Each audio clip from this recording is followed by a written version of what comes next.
तर सगळ्यात आधी फ्रेंड्स तुम्ही या ब्लाऊजचं फिटिंग आणि फिनिशिंग बघू शकता आणि 40 साईज आहे आणि 40 साईजचं कटिंग जे आहे आपण या व्हिडिओमध्ये बघणार आहोत। आता जे माझ्याकडून पेपर कटिंग घेतलेले आहेत तर त्यांचा एक प्रश्न होता की ते पेपर कटिंग जे आहे प्रिन्सेस कटचं आपल्याला अस्तरवरती कसं ठेवायचं आहे किंवा प्रत्येक पेपर कटिंग जे आहे आपल्याला अस्तरवरती कसं ठेवून ते कट करायचं आहे।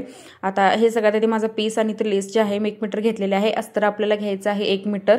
लॉंग स्लीव्ज असल्यामुळे अस्तर जे आहे आपल्याला 1 मीटर लागते 40 साईजसाठी।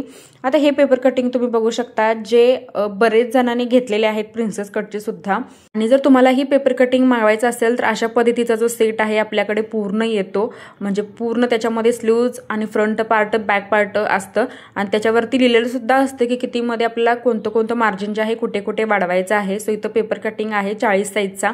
आता हे जे 40 साईजचं पेपर पॅटर्न आहे तर ते अस्तरवरती आपल्याला कशा पद्धतीने ठेवायचं आहे किंवा कुठे आपल्याला किती मार्जिन वाढवायचं आहे हे आजच्या व्हिडिओमध्ये आपण बघणार आहोत। कारण बऱ्याच जणांनी जे पेपर पॅटर्न आहेत मागवलेले आहेत आणि त्यांच्याशी प्रश्न होते की कोटोरी व्यवस्थित ठेवता येते बट प्रिन्सेस कट आपल्याला कसा ठेवायचा आहे किंवा ते कशा पद्धतीने अस्तरवरती वाढवायचं आहे। सो इथं बघू शकता पहिल्यांदा आपल्याला ठेवायचं आहे बॅक पार्ट। बॅक बाजूला मी बॅक पार्ट ठेवलेला आहे आणि त्याच्यानंतर आपल्याला आहे तसं हे पहिल्यांदा व्यवस्थित असं मार्किंग करून घ्यायचं आहे। आता बॅक पार्टमध्ये काही जण काय करतात की टक्ससाठी एक्स्ट्रा मार्जिन वगैरे घेतात, तर एक्स्ट्रा मार्जिन घ्यायची गरज लागत नाही। जर तुम्ही माझे पेपर पॅटर्न जर घेतले असतील तर एक्स्ट्रा मार्जिन घ्यायची गरज लागत नाही, पण टक्समध्ये कापड आपल्याला एकदम कमी धरावं लागतं बॅक टक्स देण्यासाठी। तर पहिल्यांदा आपण हा जो बॅक पार्ट आहे तर तो इथं कट करून घ्यायचा आहे।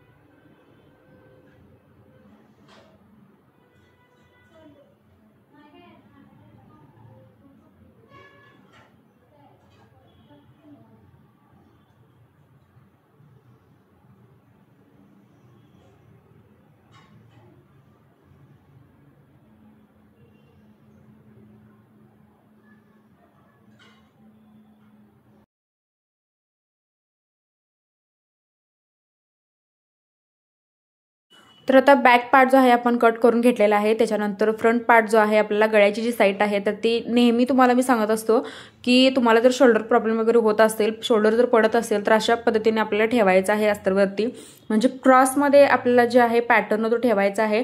आय हुकच्या पट्टीच्या साईडला तुम्ही तो बघू शकता 1.5 इंच आपल्याला खाली बॉटमला वाढवून घ्यायचा आहे। वरती तर शोल्डर पाशी जे आहे गळारुंदी एकदम कमी होते आणि त्यामुळे ब्लाउज जो आहे अंगामध्ये एकदम छान बसतो। कितीही तुम्ही गळा वगैरे जो आहे मोठा काढला तर तो अजिबात तुमचा पडत नाही। तर एकदा नक्की ट्राय करा आणि हा पार्ट जो आहे एकदम व्यवस्थित ठेवणं खूप गरजेचं आहे। तर त्यामुळे अगदी व्यवस्थित बघा की कशा पद्धतीने जो आहे हा जो पार्ट आहे मी ठेवलेला आहे आणि हा पार्ट काढताना आपल्याला एकदम स्ट्रेट लाईनमध्ये जो आहे अस्तरवरतीच हा पार्ट जो आहे ठेवायचा आहे आणि तो क्रॉसमध्ये ठेवायचा आहे। बॉटमला परत एकदा सांगते की 1.5 इंच बॉटमला आपण घेतलेला आहे आय आणि हुकच्या पट्टीच्या खाली कमरेकडच्या साईडला आणि जी बाजू आपण दुसऱ्या बाजूला जॉईंट करणार आहोत तिथे आपण आपल्याला घ्यायचा आहे अर्धा इंच। तर हा जो पार्ट आहे व्यवस्थित बघा तरच तुमचं जे ब्लाऊज आहे अगदी व्यवस्थित बसेल। जर तुम्ही मार्जिन याच्यामध्ये नाही घेतलं तर ब्लाऊज जो आहे ब्लाऊजमध्ये जे मार्जिन आहे अजिबात उरणार नाही। सो तुम्ही हे व्यवस्थित बघा की अस्तरवरती आपण किती घेतलं किंवा त्याच्यामध्ये आपल्याला किती वाढवून घ्यायचं आहे ते पेपरवरती मी ऑलरेडी लिहिलेलं आहे, पण तुम्हाला हे लक्षात ठेवायचं आहे की तो पॅटर्न आपल्याला अस्तरवरती तो ठेवायचा कसा आहे। आता हा पॅटर्न जो आहे म्हणजे हा जो पार्ट आहे आपला फ्रंट पार्टचा आपण कट करून घेतलेला आहे। आता फ्रंट पार्टचा दुसरा पार्ट जो आहे तर त्याच्यामध्येही आपल्याला जे आहे एक्स्ट्रा मार्जिन जे आहे वाढवून घ्यावं लागतं आणि त्याच्यावरती सुद्धा मी लिहिलेलं आहे की कुठे आपल्याला किती वाढवून घ्यायचं आहे। आता ही जी आहे तर ती स्लीव्ज तुम्ही बघू शकता। तर पहिल्यांदा मी तर स्लीव्ज कटिंग करणार आहे। आता 40 साईजमध्ये 7-8 इंचाची जी स्लीव्ज आहे तर ती येते। जर तुम्हाला कस्टमाइज करून घ्यायची असेल म्हणजे समजा जर तुम्हाला जास्त 10 किंवा 11 इंचाची स्लीव्ज पाहिजे असेल तर तशी सुद्धा मी कटिंग करून देत असतो। आता या पॅटर्नमध्ये जे आहे स्लीव्ज जी आहे 6 इंचाची होती आणि कस्टमरचा जो ब्लाऊज होता तर तो 10 इंचाचा होता। सो आपण याच्यामध्ये जे आहे एक्स्ट्रा मार्जिन वाढवून आपण घेणार आहोत। पहिल्यांदा पॅटर्न बघायचे आहेत अस्तरवरती व्यवस्थित बसतात का आणि त्यानंतर व्यवस्थित असं सेट करून पॅटर्न सगळे मग आपण हे अस्तरवरती कटिंग करून घ्यायचे आहे। तर स्लीव्ज जे आहे मी बघू शकता अशा पद्धतीने वाढवून घेतलेली आहे। 6 इंचाची स्लीव्ज जी आहे पेपर कटिंग आहे, पण मला 10 इंचाची स्लीव्ज हवी आहे। सो इथं आपण उंची जी आहे स्लीव्जची अशा पद्धतीने आपल्याला वाढवून घ्यायची आहे।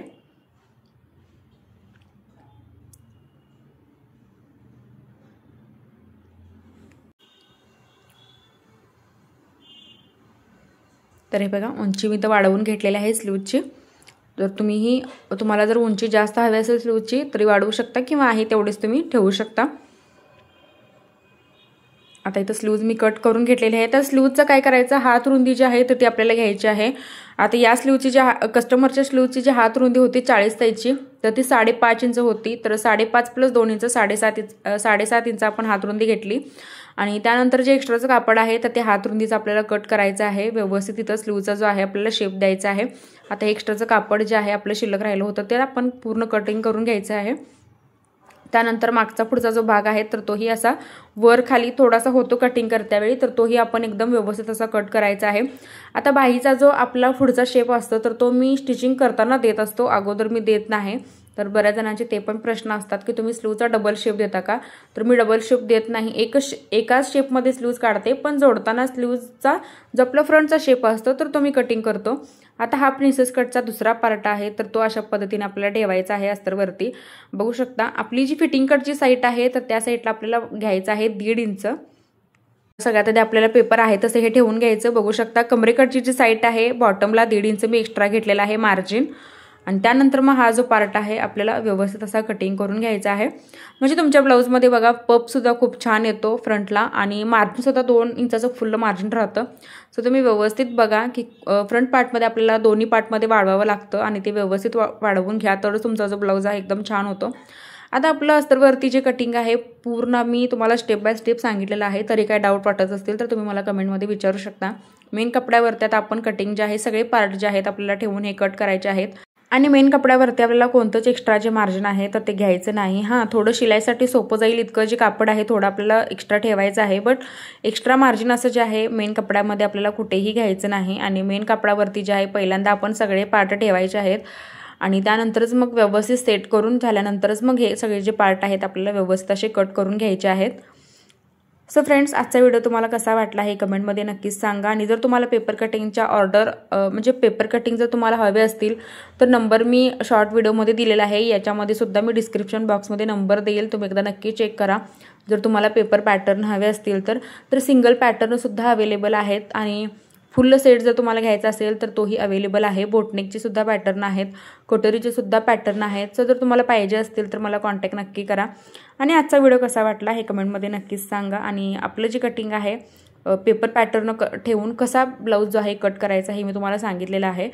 सो फ्रेंड, चॅनलवरती जर तुम्ही माझ्या नवीन असाल तर सबस्क्राईब नक्की करा. सोबत बेल आयकॉनलाही प्रेस करा जेणेकरून जो व्हिडिओ मी अपलोड करेल त्याची नोटिफिकेशन जे आहे सगळ्यात आधी तुमच्याकडे येईल.